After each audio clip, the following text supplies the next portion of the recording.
thank you for taking the time to speak to us today. We were here at North Shipping, one of the biggest events for the maritime industry. We wanted to hear from a port's perspective, how important is such an event for the port and to have such a strong foothold in the maritime industry overall? Well, first of all, we are very proud to have such a world-leading maritime exhibition and meeting place as North Shipping has become over the years. Oslo is actually ranked as number 3 maritime capitals of the world, just beaten by Singapore and Hamburg. And Port of Oslo is a part of that maritime cluster. The ranking came about commissioned by DNV GL, conducted by Menon. 250 maritime experts ranked the port cities according to 50 criteria.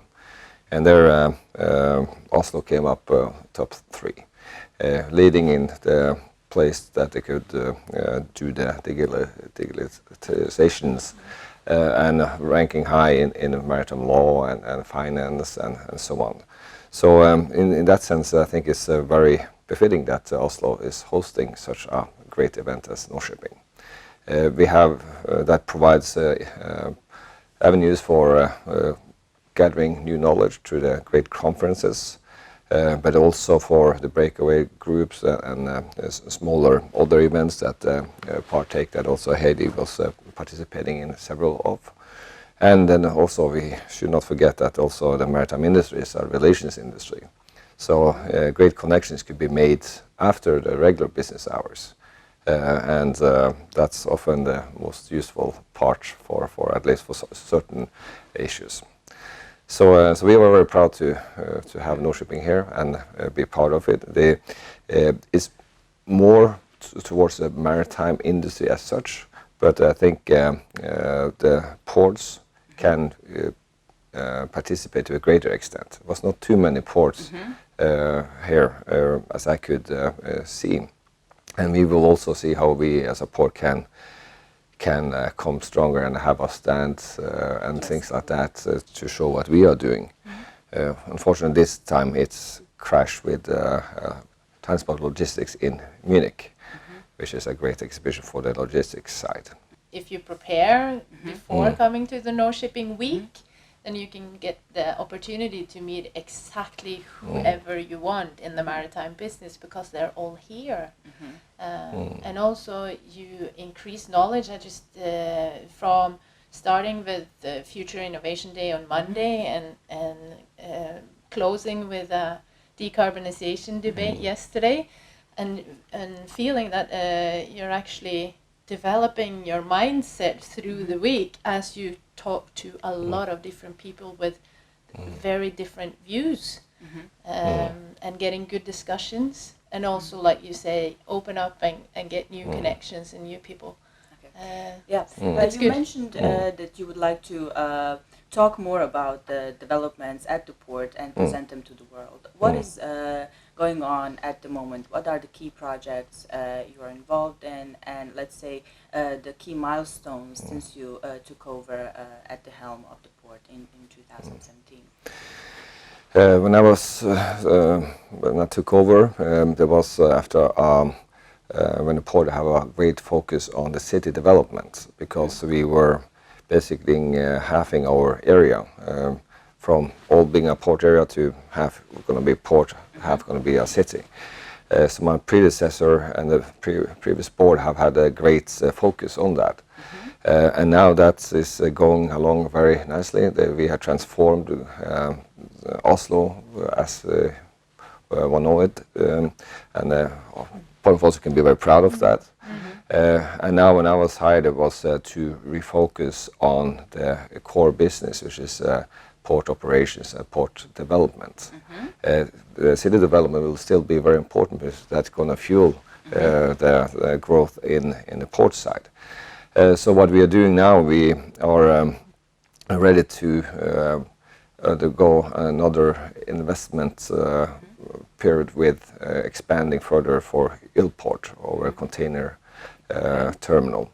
We are going to look at purchasing a new ship-to-shore gantry crane. We have several more rub-tie gantry cranes, and we're going to expand some area. We're going to make it more efficient and All electric. of all course. electric. Yes, of course, of course, without saying. So that is because what we have seen there is that for the last several years, the container throughput had been around 200,000 TEUs, and now we for 2018 ended up to 237,000, and now it's growing very rapidly. And so we have to make sure that Port of Oslo not become a bottleneck in this development. So that is definitely one of the great projects we are doing. And then we also about the finalization of a master plan for the South Port. Because when we are moving from the city, we are going to move to the South Port. And then we had to figure out how can we fit all this equipment in there, and how can we be more efficient, because we have just half the area.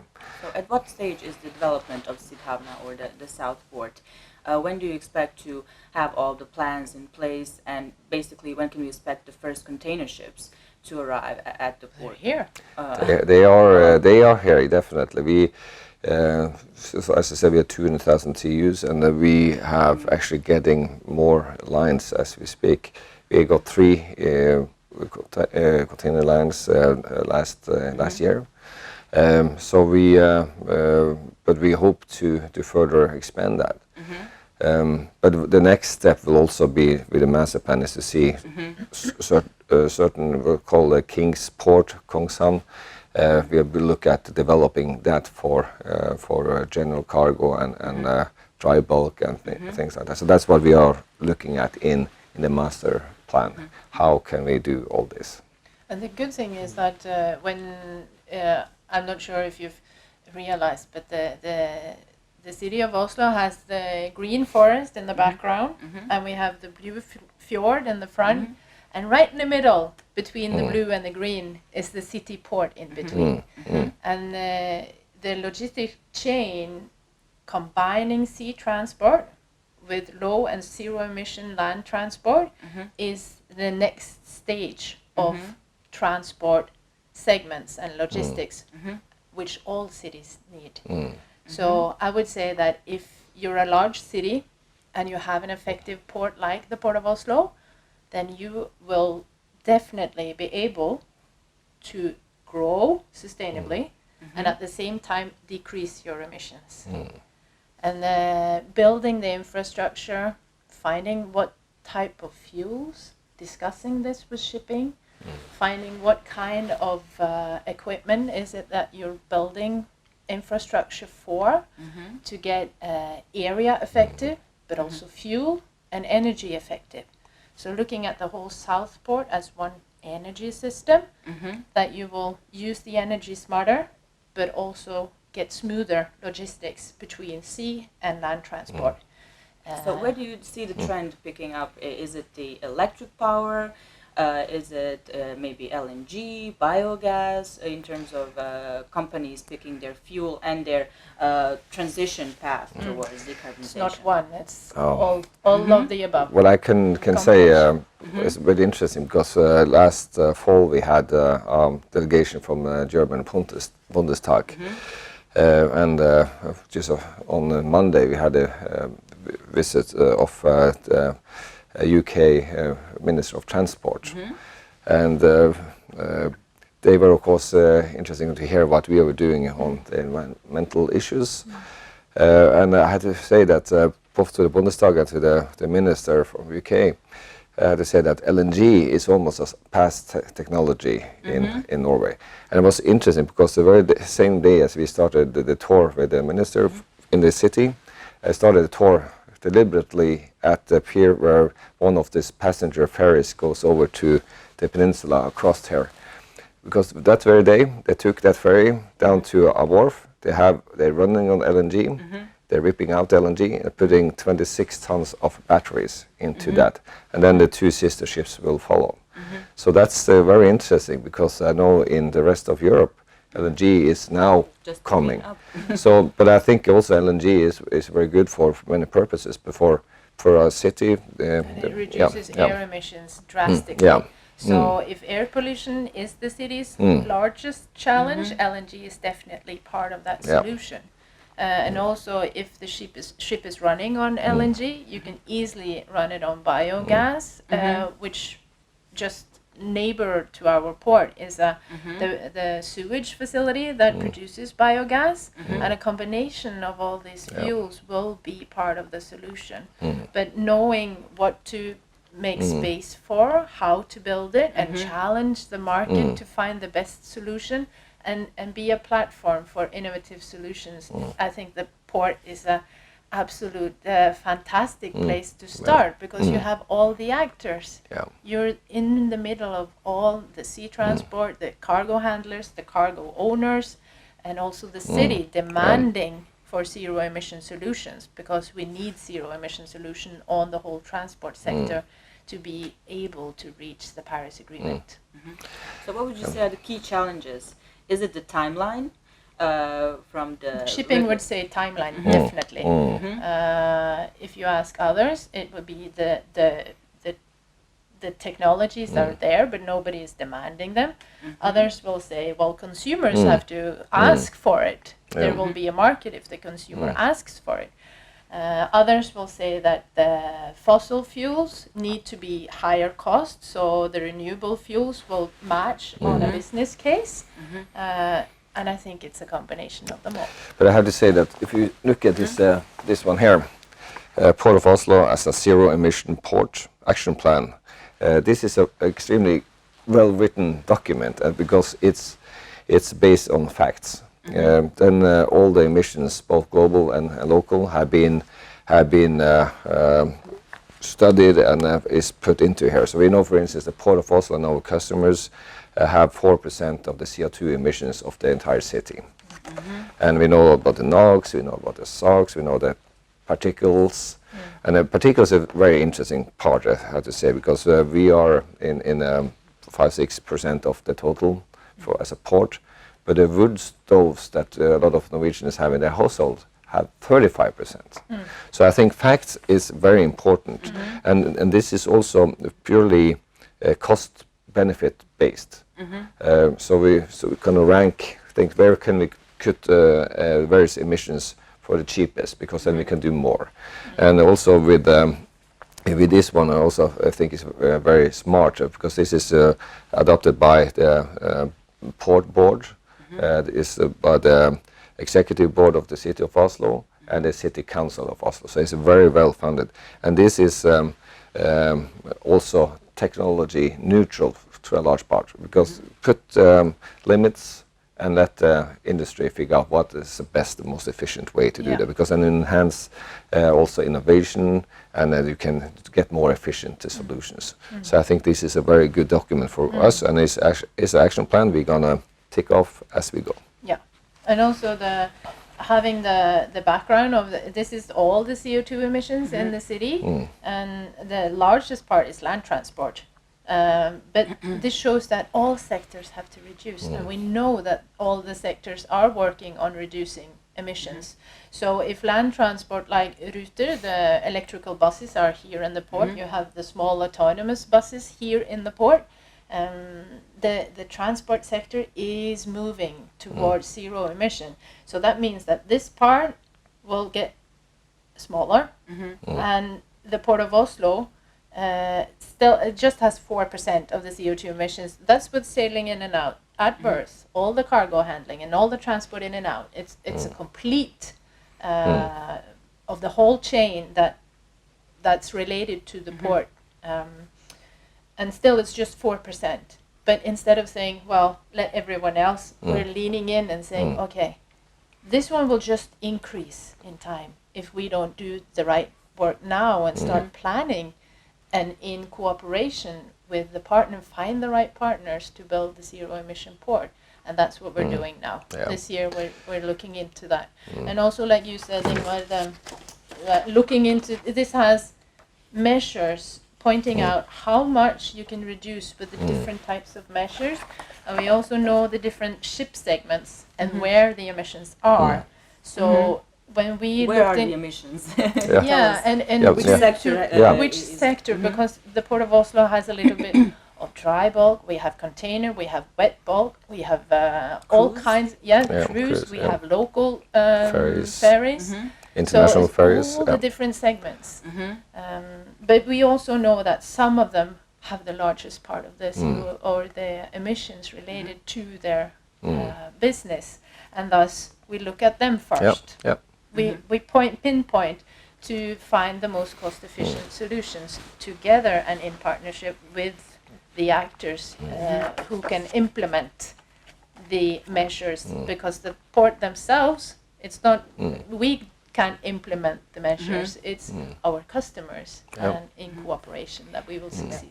There is this, of course, the digitalization and decarbonization initiatives in the industry, but of course you have to think about the business case and making money from operations. So how do you marry those two? How do you develop your port and grow, bring more cruise ships, bring more cargo transporters, and at the same time think about all of these factors and investing a lot in digitalizing and we first of all, as Heidi said, we should grow pretty much on every segment we have, but the emissions shall go down over time.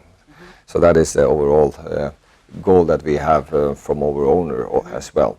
But I think if you take the business hat on, I think if you do these measures and if you can combine that, it's good for the environmental issues. It's then good for the reputation as a port. And then if it's good for the bottom line for us and our customers, then you have created an incentive for change. And that's what we are working on. And Heidi particularly is talking to every single one of our customers to get them to transform. And also the Port of Oslo have also an environmental fund where our customers can apply for various solutions that will reduce their emissions. So, and we also ourselves, we apply to the Norwegian Enova, the governmental body that have supported us with the funds to build shore power installations and other things. So we try to look at what we can do directly, helping others and such. So I think, but the bottom line is also that the seaway is in an environmentally friendly way. And I think an example was that where we got 2 shipments of Teslas in with big pure car and truck carriers. Then they come in on a big ship that got the highest ISA score, Environmental Ship Index score, because it was environmentally ship.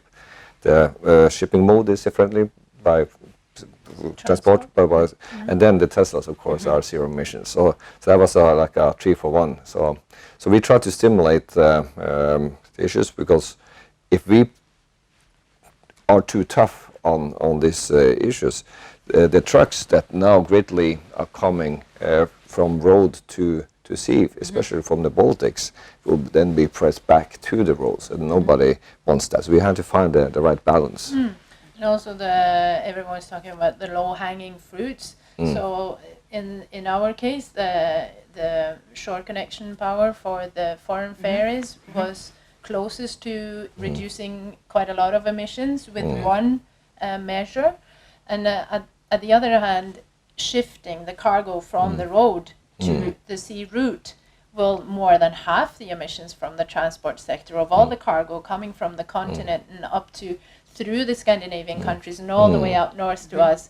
And this is where short sea shipping now has a great opportunity to take this on, the challenge on, and moving the cargo from the road to the ships, getting more routes from the continent and up to the north parts of Europe, so you can shift from the transport sector, which has the highest emissions in all the countries, on the route up to us, and also challenging them and finding okay, when you come into port, we have to lower your emissions while you're here. And the city is also asking, okay, what about in and out of the port? We want a zero emission port. That means the transit in, also at berth.